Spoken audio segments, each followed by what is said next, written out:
Yo les cuistots, bienvenue sur Food Kitchen, le média qui vous cuisine le football de l'entrée au dessert. Et aujourd'hui, c'est un bon débrief de Ligue des Champions qu'on a. Forcément, je suis pas seul, je suis avec le spécialiste de la chaîne niveau Ligue des Champions. Surtout qu'on va parler de club anglais. Et donc forcément, qui de mieux que le coach K pour nous parler un peu et débriefer sur les clubs anglais, leur performance en tout cas actuellement. À l'heure où on parle, il y a déjà eu fin des huitièmes, mais en tout cas, c'est l'occasion de bien revenir dessus. Coach K, comment tu vas? Bah écoute, je vais bien. J'espère que toi aussi tu vas bien. Et Voilà. ben, je suis prêt à cuisiner quelque chose de succulent comme d'habitude. Exactement, exactement. Du coup, on va directement entrer dans le vif du sujet, directement mettre les petits ingrédients ici et là, parce que une fois n'est pas coutume, les clubs anglais étaient bien représentés en Ligue des Champions. T'avais City, t'avais Arsenal, t'avais Liverpool, Newcastle, Chelsea. Je ne sais pas s'il en manque un Tottenham. Le pire pour la fin. Exactement le pire pour la fin. Exact- Exactement. Et en fait, on l'a tous vu. À la phase aller, les clubs anglais ont eu beaucoup de difficultés. La phase retour, certains se sont rattrapés. Mais il n'empêche qu'il y a une sorte je vais pas dire de déclin, c'est peut-être un mot fort, mais en tout cas, un petit constat qui a été dressé sur le fait que la domination des clubs anglais qu'on a connue, toi et moi, en tout cas, c'est sûr qu'on est de la même génération, donc on a connu à l'époque, semble vraiment un peu faire partie du passé. Quand on voit les déboires on peut dire, de City quand même à l'aller, de Newcastle aussi au retour, le fait que Liverpool aussi a un peu galéré à l'aller en perdant contre Galatasaray, Chelsea éliminé, on peut bien sûr se poser quelques questions, c'est l'occasion de se les poser ici. Moi d'abord, ce que je veux savoir, c'est est-ce que pour toi, cette performance globale des clubs anglais, ça a été une surprise? J'ai été surpris par Newcastle leur match aller. Après, je sais qu'en championnat, c'est une équipe qui est très compliquée à jouer. Il y a beaucoup d'équipes du top 3 qui allaient se casser les dents à St. James Park. Donc j'ai été très surpris de leur match aller et j'ai été un petit peu déçu qu'ils confirment pas leurs prestations. Au retour, même si en première mi-temps, leur première mi-temps est d'excellente qualité. Sur les autres équipes, Tottenham, j'ai envie de dire, ils ont fait du Tottenham sur leur premier match et c'est malheureux parce que j'adore Igor Tudor et ce qu'il propose Ouais, dans le jeu depuis qu'il est là, c'est plus que correct. Les résultats ils suivent pas, donc ils ont été punis sur des erreurs plus que maladroites et en Ligue des Champions, ça pardonne pas. City a volé en éclats contre. J'ai pas reconnu le City de cette saison. Ils ont volé en éclats contre le Real Madrid et pourtant tous les bookmakers et tout le monde s'accordait à dire que City montait en puissance donc ils allaient en faire qu'une bouchée du Real. Donc comme quoi le Real en Ligue des Champions, faut toujours s'en méfier. c'est vrai. Ouais, Liverpool surpris à Galatasaray, mais quand tu regardes les résultats de Galatasaray en Ligue des Champions chez eux, c'est plus que correct. Je pense que ils repartent avec 1-0 Liverpool, mais ça aurait pu être pire. Donc ils ont su gérer. Là, c'est plutôt l'expérience Ouais, qui a parlé sur le retour. Arsenal, c'est beaucoup de chance aussi de repartir un partout au vu du penalty plus que limite. Pour moi, il est inexistant sur Madueke. Donc oui, je pense que les clubs anglais sont surreprésentés. J'ai oublié en plus, j'ai oublié Chelsea, mais ouais, ils ont été surreprésentés parce qu'ils sont pas pu s'affronter durant la phase de mini-championnat au départ.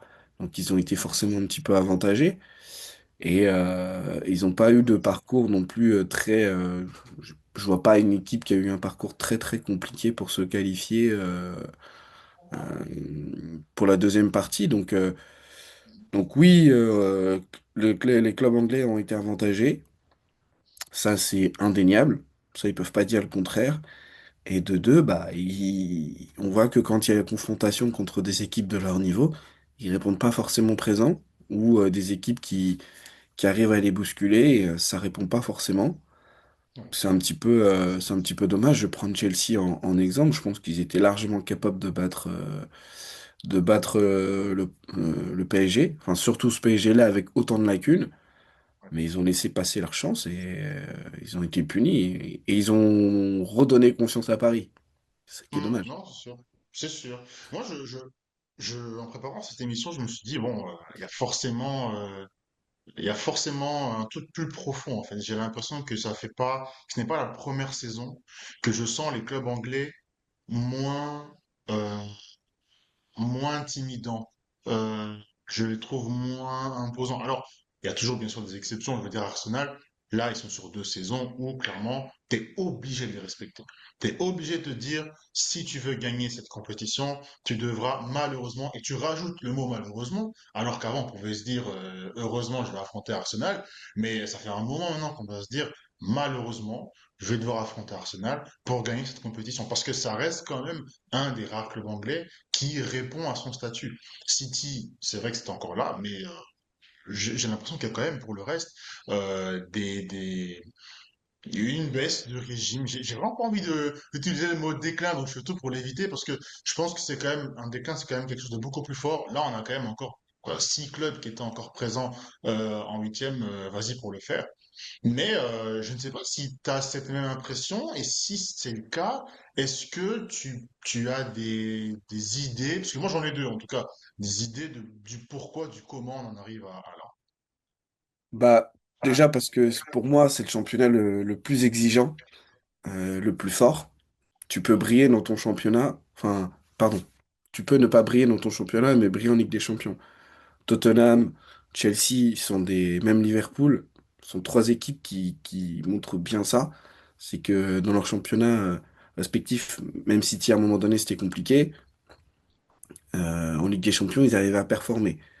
City, ça fait 2 années de suite qu'ils passent au barrage. Est-ce que le format ne correspond pas à cette équipe-là? J'en sais rien. Mais il est forcé de reconnaître qu'effectivement, quand tu es dans le championnat le plus exigeant, il y a des matchs où où tes cadres ils vont pas être à fond. Je prends l'exemple de City, peut-être que il a fait beaucoup tourner sur certains matchs de Ligue des Champions, peut-être trop. Je pense à Bodo Glimt, je pense à un autre match où ils perdent 1-0 chez eux. J'ai plus l'adversaire, mais et je pense que il y a cette volonté d'une de faire jouer tout le monde et cette volonté aussi de garder ses forces vives pour attaquer le championnat. Arsenal,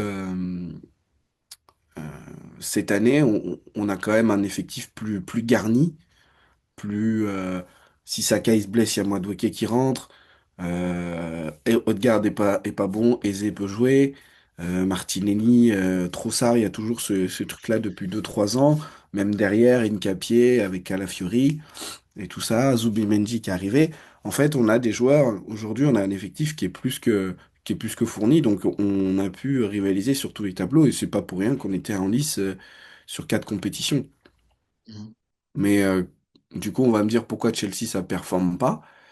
Je pense que le changement d'entraîneur, mine de rien, Maresca gérait bien très bien son effectif. Rossenior, il est moins expérimenté. Je trouve que ça a été un peu le mettre à l'abattoir d'arriver et de devoir jouer ce genre de match dans sa carrière. C'était trop tôt, je pense. Après, voilà, faut bien y passer un jour, hein.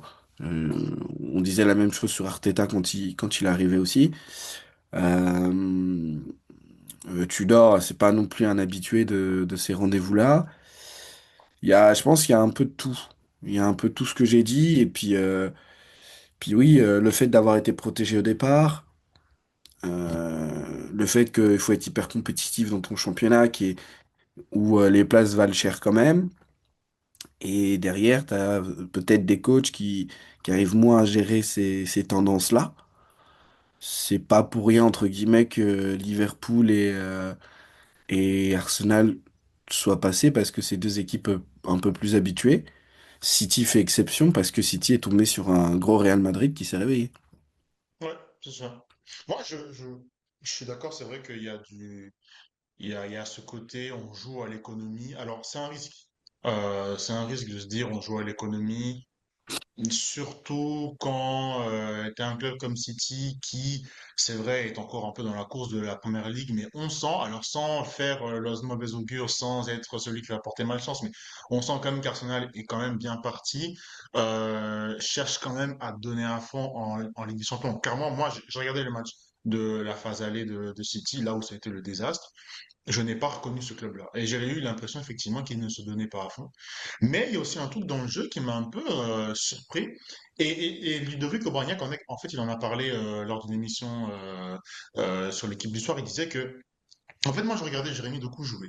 Et je voyais à quel point il y avait une sorte d'importance mise sur les ailiers, que ce soit lui ou Semenyo. Il y a ce côté un peu une uniformisation du foot où on cherche, un, une intensité physique, athlétique, et deux, on cherche à ce que les ailiers puissent faire la différence. Et quand tu vois, par exemple, une équipe comme Chelsea, et c'est ça que Ludovic Obraniak disait, c'était que tu te demandes, mais pourquoi est-ce que les clubs anglais décident de mettre leur crack, ou du moins leur gars qui est capable de changer le jeu, de changer le cours du jeu, de réveiller le jeu, sur les ailes forcément. Pourquoi est-ce qu'un Cole Palmer, il est sur l'aile? Pourquoi est-ce il est déplacé sur l'aile quand au cœur du jeu, il est capable d'apporter cette différence qui peut créer une étincelle, qui peut créer un réveil, qui peut empêcher en fait l'équipe anglaise d'être monotone en fait. Parce que j'ai l'impression que les clubs anglais ne prennent plus les adversaires de court. Par exemple, tu as aussi, je crois, allez, l'autre là, j'ai oublié son nom, je vais le retrouver. Oui, voilà, je disais, bah, c'est l'exemple que j'ai pris tout à l'heure, Doku et Semenyo, c'est très bien, ils sont là, mais tu vois que Cherki, en fait, c'est lui qui a les clés. Tu vois que c'est lui qui est capable d'apporter une différence, de créer la connexion avec Haaland, d'être limite instoppable et de créer cette improvisation qui va apporter ce danger dans la défense adverse. Et c'est ce côté improvisation-là qui te fait devenir un club qui fait peur aux autres. Je ne le retrouve plus dans les clubs anglais. Tottenham, on a vu Xavi Simons, qui n'est pas un vrai ailier, bien sûr, c'est pas un pur ailier. Il a joué sur l'aile au match retour contre l'Atlético. Ça a été super. Après, Xavi Simons, c'est un joueur à courant alternatif. On le sait, mais on voit, c'est un joueur qui aime rentrer dans le jeu et qui aime faire la différence. Il a cette liberté-là. Et ce côté improvisation, je ne le vois plus, j'ai l'impression que c'est super stéréotypé. Alors, moi qui suis fan de Liverpool, on pourrait dire ça. Maintenant, après ça, là, je crois que c'est surtout le fait qu'on force un peu avec lui. Je crois que malheureusement, on sent la fin. Mais voilà, j'aurais bien aimé voir Wirtz prendre plus de place dans le jeu. Il y a encore beaucoup de respect donné à Salah. Il y a même un peu trop de respect donné enfin, respect, je sais pas si c'est respect, mais d'importance donnée à Cody Gakpo, qui est de plus en plus détesté par la fanbase d'ailleurs de Liverpool. Et au milieu de tout ça, pourquoi est-ce qu'on ne donne pas cette place à un Wirtz qui a cette capacité de créer l'improvisation dans le jeu, de créer quelque chose qui peut-être être en dehors de la stratégie, en dehors de la tactique de ce club anglais qu'est Liverpool, mais qui peut apporter au final quelque chose, qui peut apporter ce but, qui peut apporter ce danger et cette peur dans l'adversaire. Et donc, quand tu joues face à une équipe anglaise qui est monotone, bah, tu prends de l'ascendant, tu prends de la confiance, tu te dis, mais au final, leur jeu, mais c'est le jeu qu'on a étudié, c'est le jeu qu'on a vu dans la séance vidéo, il y a rien de nouveau. Et tu peux taper le Real Madrid, être en mini crise sportive et au final bah, taper 4-0 parce que tu vois qu'au final, bon, bah, ça va, bien sûr, ça reste le City, mais c'est le City qu'on connaît. C'est le City qui va donner les ballons à Doku, qui va attendre que Semenyo fasse quelque chose. Et au final, bah, si tu les contres, bon, ma foi, voilà. Donc je pense que C'est un là, c'était peu, c'est un peu le constat que j'ai fait. C'est le constat que je fais sur City et Arsenal parce qu'ils sont calés sur deux tacticiens qui ont la même vision du foot. Moi, je savais déjà qu'on allait perdre la Carabao Cup quand j'ai vu que Havertz démarrait à la place d'Eze parce que Eze s'est blessé à l'échauffement. Parce que Eze, il a ce truc que Odegaard n'a pas. Ce côté un peu, comme tu dis, avec Cherki, ce côté un petit peu folie, aller un peu dans tous les sens, là où on va lui demander, là où Odegaard il va chercher la passe 50 000 fois et ça va jamais trop passer, lui il va aller chercher la frappe, comme le premier but qu'on marque contre Leverkusen. Euh, et effectivement, on dit souvent oui, Saka, le Starboy, machin, mais quand tu joues des un contre 3 tu peux pas faire de différence parce que Parce qu'effectivement, ils savent qu'à un moment donné, on va donner le ballon à Saka, puis on va attendre qu'il fasse la différence. Martinelli, Trossard, c'est pareil de l'autre côté. Et que Keres, bah oui, il est capable de garder les ballons, il est capable de jouer en appui remise. Mais aujourd'hui, dans le jeu que Arteta propose, s'il n'y a pas de solution autour de lui, c'est très compliqué. Et je pense que oui, City et Arsenal sont des équipes qui sont très prévisibles, même trop. C'est aussi pour ça en deuxième partie de saison, c'est plus compliqué. Je trouve que Arsenal, entre septembre et décembre, on était capable de mettre de la variété dans notre jeu et c'est ce qui faisait que on a pu surprendre pardon, le Bayern, on a pu surprendre l'Atlético, on a pu surprendre un petit peu tout le monde. Et depuis janvier, on est prévisible. On sait Ouais. quel schéma de passe on va utiliser, on sait quel joueur va rentrer à l'intérieur. Euh, et il y a des choix de joueurs qui, pour moi, ils sont très criants sur notre tactique. Quand je vois Hincapié qui démarre à la place de Calafiori, en fait, je sais que on veut pas aller chercher du débordement. On veut juste un mec qui reste en place. Et des fois, je me dis, bah, en fait, je comprends pourquoi c'est Ben White, il joue pas beaucoup. Pourquoi un tel, il joue pas beaucoup. Quand tu me fais rentrer un Mosquera latéral droit alors que c'est pas son poste et que tu as des joueurs comme bah, t'as Ben White, ok, Timber, il est blessé, mais t'as des solutions. Même Lewis Kelly. Lewis Kelly, l'année dernière, ce qu'on appréciait chez lui, c'était sa capacité à rentrer dans le milieu de terrain, à créer du décalage, à faire en sorte d'être imprévisible. Or là, il est cantonné au banc. On parle même de le vendre cet été parce que limite, il apporte de la folie. Et ce qui m'énerve avec Arteta, c'est qu'il a trop. Autant je vois que Guardiola, je pense le City de Guardiola arrive à la fin d'une ère où il a compris en allant chercher des Cherki, des Semenyo, des joueurs un peu différents des joueurs qu'il prenait de base. Ça veut dire qu'il a conscience qu'il faut qu'il change quelque chose.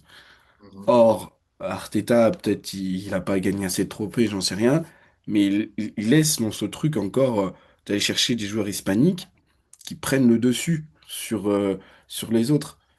Et on se dit, bah non, c'est pas possible, quoi. Et c'est ce manque de folie-là. Surtout sur les deux premiers, la City Arsenal, c'est très criant.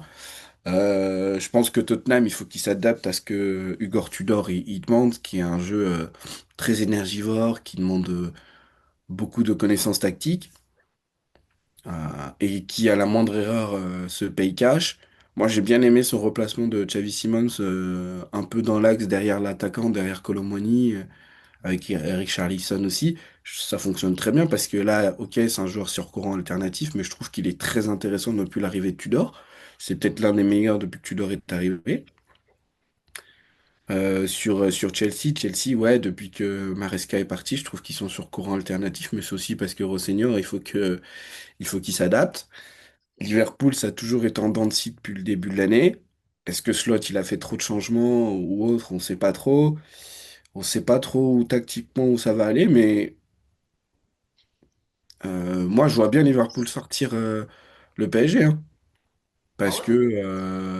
que parce que le Liverpool reste un grand d'Europe, parce que on les sentait à l'agonie, mais je trouve qu'ils reviennent plutôt bien, même s'ils perdent des points maintenant. Mais j'ai envie de dire, en Première Ligue, c'est tellement facile de perdre des points.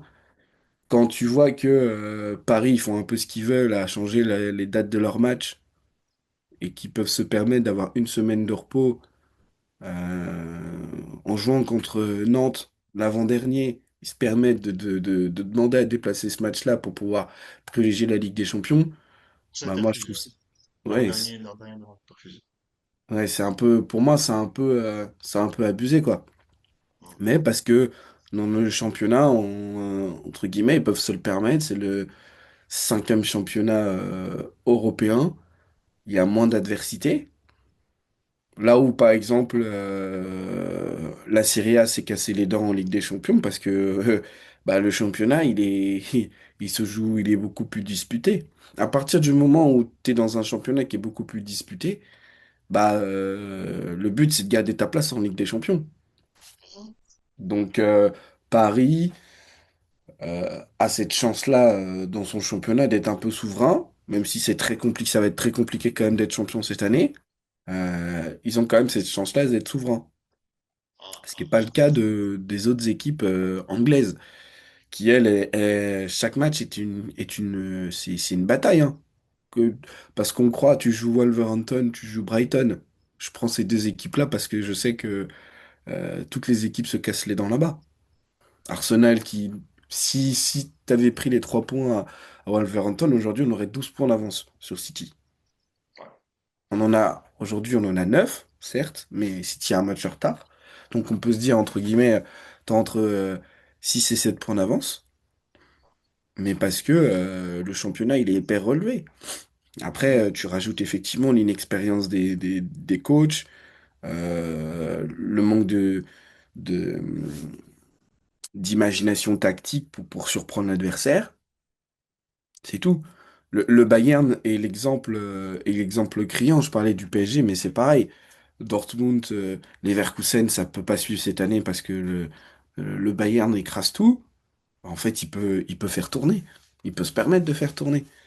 mhm, Ce que quand t'es Newcastle, tu peux pas. Est-ce que, pour moi, l'erreur a été de faire démarrer Gordon sur le banc au match aller? Après, il fallait qu'il souffle aussi. Il était sur 4 titularisations d'affilée. Barnes jouait moins.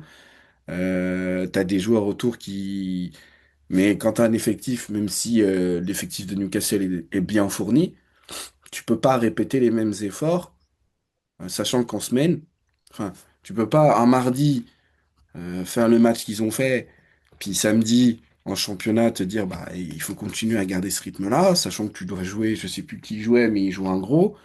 Et puis le week-end d'après, la semaine d'après, tu joues Barcelone, tu dois avoir la même exigence que là, mais tu sais très bien que tu vas tenir que la première mi-temps.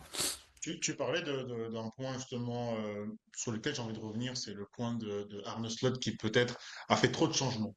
Et c'est vrai que quand tu as un calendrier comme tu es en train d'expliquer, forcément il faut faire tourner. Mais des fois, pour certaines équipes, j'ai du mal à distinguer la plus-value de l'équipe A, donc l'équipe première, on va dire, enfin l'équipe des titulaires, avec ceux qui sont dans la rotation. J'ai l'impression qu'en fait, les directeurs sportifs, et là du coup c'est eux que je veux cibler, euh, font des choix aujourd'hui qui les distinguent bien moins du reste des équipes européennes. Je m'explique. J'ai un peu fait le jeu de regarder un peu le mercato des 20 transferts entrants de 2008-2009. Donc la saison 2008-2009. J'ai pris celle-là parce que je trouvais que c'est une saison où les clubs anglais étaient encore un peu dominants, etc. sur la scène européenne, faisant encore un peu peur.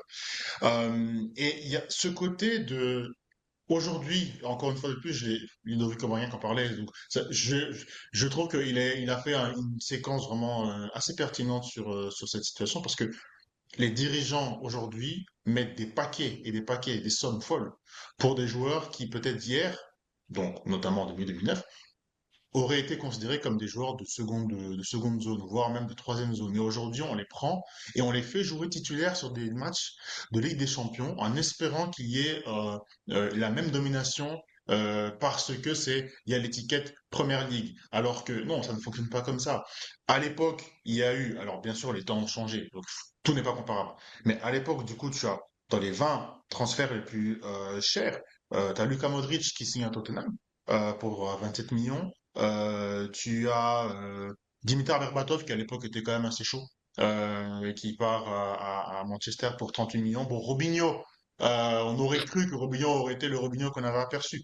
Mais voilà, tu as André Arshavin qui a eu aussi ses moments à Arsenal, dis-moi si je me trompe, quand même, qui étaient assez intéressants. On attendait peut-être un peu mieux quand même, mais voilà. T'as Samir Nasri, qui a signé à Arsenal, qui lui était de l'étoffe de Ligue des Champions. Donc, allez, Aaron Ramsey, c'est dommage, il est blessure, etc. Mais il y avait des joueurs de l'étoffe Ligue des Champions, ou du moins qui pouvaient ne pas être des stars, comme par exemple, je vois Luke Young ici, je vois James Milner, des joueurs de devoir, mais qui tiennent le coup, entre guillemets.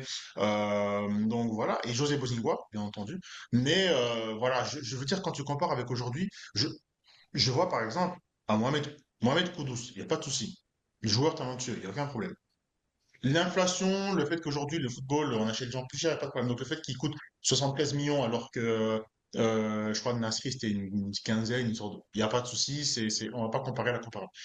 Mais le fait que tu prennes des mecs comme ça, Bino Gittens à Chelsea, euh, je veux dire, à un moment donné, tu comptes sur eux, tu comptes sur ces gens-là pour vaincre des équipes comme, allez, le Barça, bon, ça c'était Newcastle, mais des grands de ce continent, parce que on est la première ligue. Moi, c'est vraiment l'impression que j'ai, ce côté suffisance des dirigeants de se dire, on va prendre des joueurs, on va mettre un gros pactole dessus, euh, et pourtant, tu as, l'exemple inverse, encore aujourd'hui, d'un Cherki qui n'a coûté que, du coup, 37, 37 millions, entre guillemets, je trouve que c'est un truc comme ça. Alors, bien sûr, après, il y a Lyon qui aurait pu négocier ça différemment. C'est un autre débat. Mais voilà des gens, voilà des cracks qui ne coûtent pas cher. Voilà l'exemple qui te prouve que tu peux prendre des gens qui coûtent moins cher, tu n'es pas obligé de prendre des gens qui coûtent super cher, parce que c'est pas forcément ceux qui coûtent plus cher qui vont te faire la différence dans les gros matchs. Et j'ai l'impression qu'aujourd'hui, les dirigeants croient que plus c'est gros, plus le joueur va faire la différence. Tu achètes un Florian Wirtz, d'accord? Super cher, d'accord? Qui est capable de faire la différence, d'accord? Mais alors tu le mets dans un système maintenant qui ne lui convient pas. Donc c'est ce côté manque de cohérence que je reproche aux dirigeants, parce qu'en Angleterre, les dirigeants, les managers, bon, le terme de manager, il a tout son poids, toute son importance, il a vraiment les mains mises sur le mercato. Bah, en fait, c'est aussi toi qui es l'architecte presque en tout cas, du jeu. Tu peux pas prendre un Weird pour le mettre dans un jeu qui ne lui conviendra pas. Et c'est cette incohérence de dirigeant que je ne comprends pas et qui se fait exposer devant le continent un mardi soir, un mercredi soir. Pardon. Moi, je suis totalement d'accord. Il y a un manque de cohérence en première ligue sur certains achats. Tu regardes City, en fait, il y a tellement, la première ligue génère tellement de bénéfices que les transferts en deviennent en deviennent fous. Semenyo, il a signé qu'en janvier, hein. Guehi, pareil, il a signé qu'en janvier. Ce qui, Et en tu, 2008-2009, aurait été impensable qu'un joueur de ce impensable. Et standing Chelsea, là, enfin, quand tu vois Chelsea, la folie, c'est ça. Ils ont pris quoi? 10 joueurs en même pas 2 fenêtres, je crois. c'est ça. C'est compliqué pour un coach d'imposer une certaine image, une certaine façon de jouer. Et c'est vrai que c'est compliqué. Moi, j'avoue que je me suis pas trop penché sur les recrutements des autres équipes, mais pour moi, effectivement, Liverpool avait bousculé pas mal de choses. Après, le but, c'était de construire sur le long terme, ce qui est pas affolant, parce que on peut parler du mercato de Liverpool, mais celui d'Arsenal, il est faramineux aussi.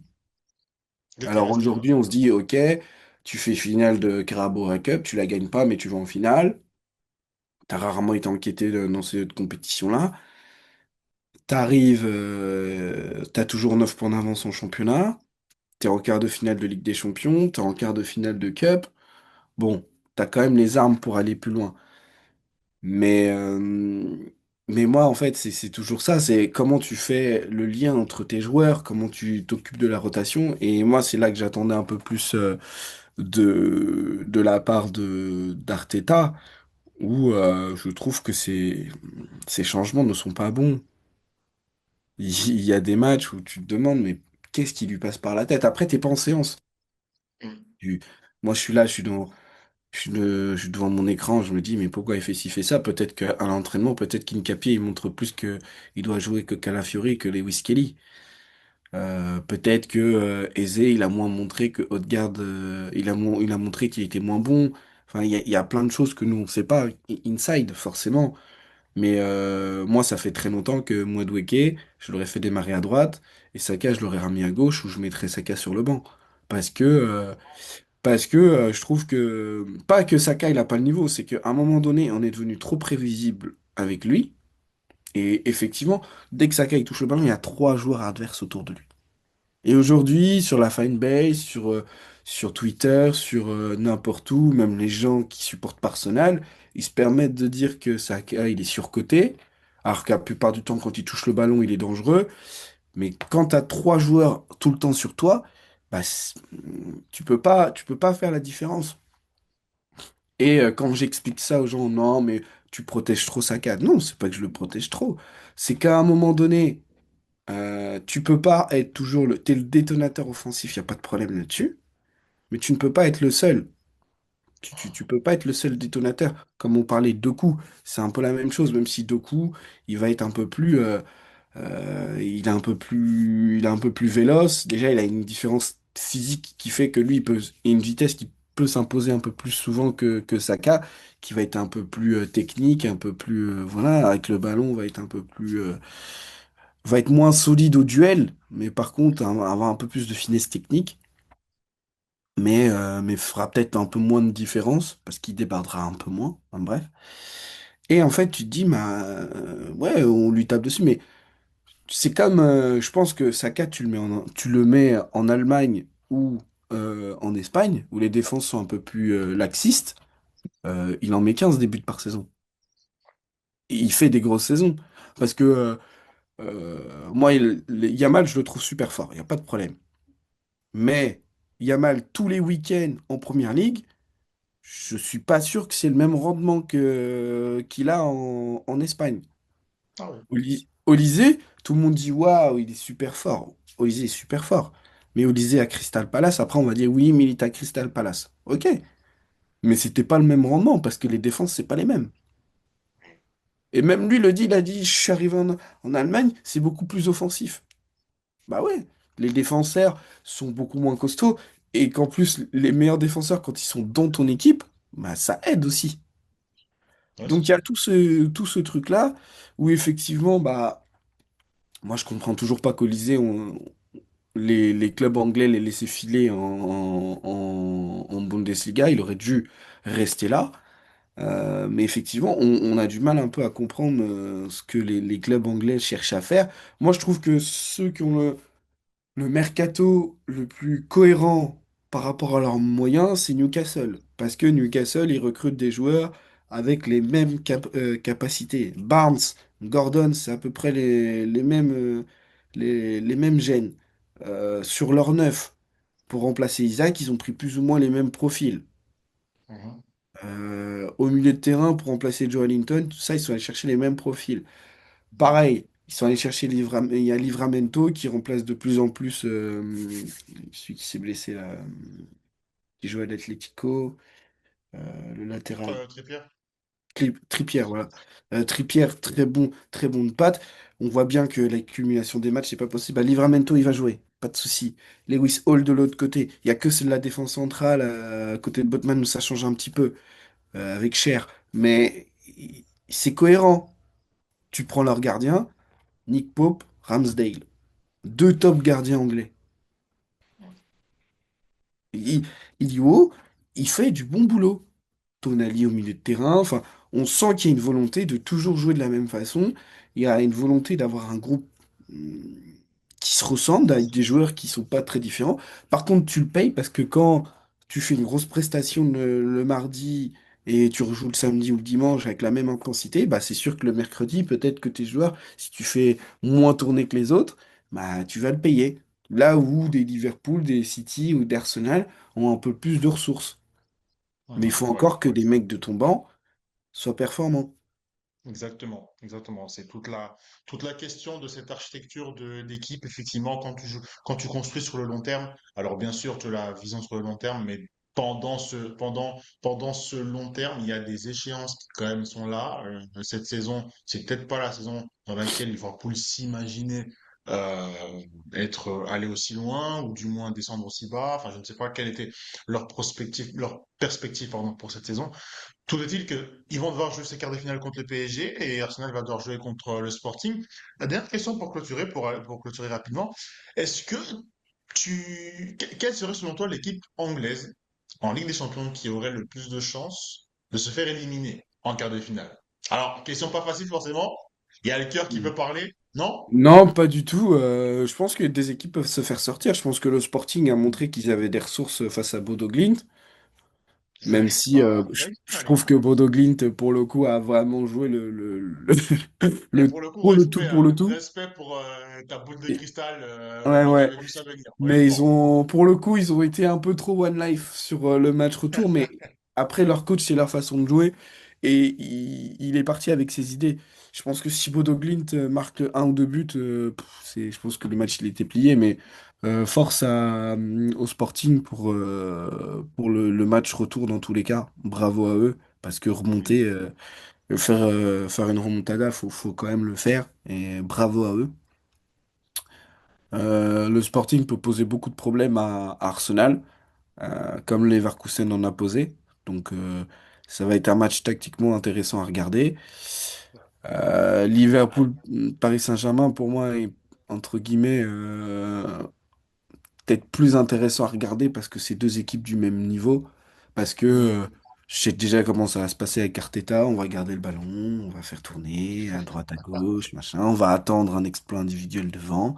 Si ça arrive, tant mieux. Ça arrive pas, tant pis. Mais voilà, on va encore marquer ou on va marquer sur corner. Enfin, on va réussir à décanter quelque chose, mais on va voir comment ça tourne. Alors que Liverpool, je veux voir les ressources que Arnaud Slot a dans sa manche pour sortir le Paris Saint-Germain. Qu'est-ce Mhm. qu'il va nous préparer? Qu'est-ce qu'il qu'est-ce qu'il va choisir? Quelle composition de départ? Sachant qu'il a des joueurs qui sont ultra revanchards. Je pense que Ekitike, il a envie de montrer que au PSG qu'ils se sont trompés sur son compte. Je pense qu'il va montrer que c'était moi qui aurais dû être le numéro 9 de cette équipe. Donc il y a beaucoup de choses. Il y a Salah qui doit montrer qu'en Ligue des Champions, il peut être encore clutch. Il y a Wirtz aussi qui doit montrer qu'il existe. T'as Szoboszlai qui remonte. Gakpo Ouais. aussi, il doit montrer que oui, je peux être décisif. Il y a trop de choses à jouer. Je pense qu'Alisson aussi, il doit montrer qu'il peut être le grand gardien dont Liverpool a besoin. Je pense que les deux équipes, entre Arsenal et Liverpool, ont deux choses à montrer. Arsenal doit prouver que oui, ils sont capables de faire mieux. Et Mhm. Liverpool, juste montrer que, en fait, s'ils ont été champions, enfin, surtout Slot doit montrer que son équipe, il la tient toujours. Ouais, ouais. Bah, tout ça, c'est vrai qu'il y a quand même des enjeux. Il y a quand même des enjeux dans ce duel-là. Personnellement, bah forcément, en tant que fan de Liverpool, et aussi un peu du PSG, je serais bien attentif sur ce match-là, parce que j'ai l'impression que, allez, je me dis quand même que le Sporting peut, bien sûr, donner un peu de fil à retordre à Arsenal, parce que tu n'arrives jamais en quart de finale de Ligue des Champions par accident. Et puis, je pense qu'il y aura quand même ce sursaut de, c'est pas d'orgueil, mais en tout cas ce désir de montrer à Gyökeres qu'on est là, on existe sans toi, on peut le Et faire. même Gyökeres voudra Et montrer Gyökeres aussi veut aussi qu'il avoir est, envie de qu'il est marquer, bien capable sûr, bien sûr, bien sûr. de faire des choses. Donc, Bien sûr, bien sûr, bien sûr. Et donc, ces deux matchs seront assez intéressants. Je me dis quand même que, allez, si je dois vraiment mouiller, je dirais que Liverpool a plus de chances, un chouïa, plus de chances de sortir à cause de l'adversité en face, qui est plus solide que Sporting. Mais ce n'est que la théorie, parce que la théorie en Ligue des Champions, surtout à partir des quarts, même les huitièmes déjà, ça peut vite s'effriter. En tout cas, c'est ce qu'on verra. Les matchs auront lieu le 7 avril pour Sporting Arsenal et le 8 avril pour PSG et Liverpool. Et bien sûr, on sera là pour faire le débrief, je pense, après les deux matchs retour. Et si, exactement. qui sait, Mais peut-être qu'on moi, va. je pense quand même qu'on va partir sur un. Ah, je préchote quand même un 100% club anglais quand même en demi. Mhm. Ouais, oui, oui, Je, non, oui. je sais pas. Alors, je suis pas même si je suis supporter marseillais, je suis pas anti-parisien. Mais je pense quand même que Liverpool a la capacité, a les ressources pour le faire. Après, ça va dépendre de comment ils ont envie de jouer, comment ils vont gérer le match. Ça va être dans la gestion des émotions, ça va être dans la gestion des joueurs et de qui va montrer quoi. Je pense Ouais. que moi, je vois. S'il revient de blessure et qu'il est bien, je vois bien Ekitike marqué. Bien sûr, c'est pas déconnant, c'est pas déconnant. On verra tout ça par la suite et je suis même sûr qu'il pourra même célébrer son but. Tiens. Voilà, donc Ouais, ce bah moi, sera un beau je suis point. lui, je suis formé à Reims, il n'y a aucune Tant mieux. raison de Eh pas le ouais, ouais. célébrer. Moi C'est d'ailleurs, sûr. ce truc-là de club, même si, enfin, sauf si tu as vraiment passé 10 ans dans le club, que t'as été. Moi, un club où tu as été formé, ça me dérange pas. Mais un club où Mhm. tu es passé, tu as fait 4 5 ans, oui, ok, ça fait partie de ta vie, mais t'as pas Ouais. été formé là-bas, c'est différent. sauf si tu as eu une longévité de fou. Par exemple, un Modric, si Milan AC, Real Madrid, et qu'il ne le fait pas, je peux potentiellement comprendre. Mais Oui, bien s'il ne sûr. fait pas un but contre Tottenham, enfin, moi, je trouverais ça un peu exagéré. Tu sais, ah, c'est le club de sa révélation. Qui sait? Mais je peux comprendre. Oui, bien sûr. S'il le fait Mais contre Dynamo Zagreb ou c'est Split, c'est autre chose par contre. c'est ça.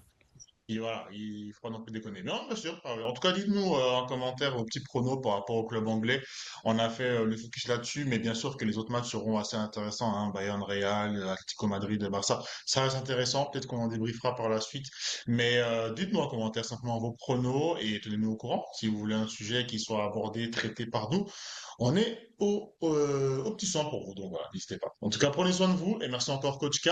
On se retrouve du coup bah, après le 15 avril, hein, après le C'est 15 avril ça. On pour se le championnat retrouve de Ligue. fin avril pour le sprint final du coup. Exactement. Allez, prenez soin de vous. À bientôt. Ouais. Ciao.